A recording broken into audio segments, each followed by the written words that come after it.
ফুটবলের আকাশে এক নতুন ধ্রুবতারা। ফ্রান্সের জার্সিতে কিলিয়ান এমবাপ্পে লিখলেন এক অমোঘ ইতিহাস।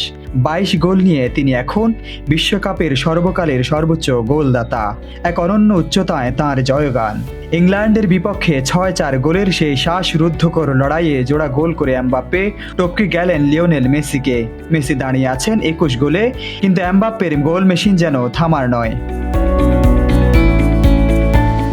মাত্র 27 বছর বয়স, 3টি বিশ্বকাপের মহাকাব্য আর 22টি গোল।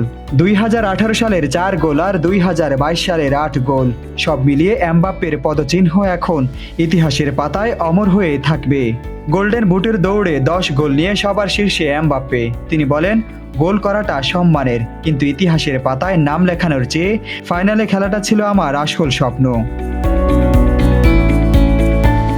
মেসির সাথে মাঠের দ্বৈরথার, ইতিহাসের সাথে এমবাপ্পের লড়াই। এই টুর্নামেন্ট সাক্ষী হলো এক অদ্ভুত পরিবর্তনের। আজ হয়তো বিদায়ের সুর, কিন্তু এমবাপ্পের লেগাসি এখন চিরস্থায়ী এক সত্য।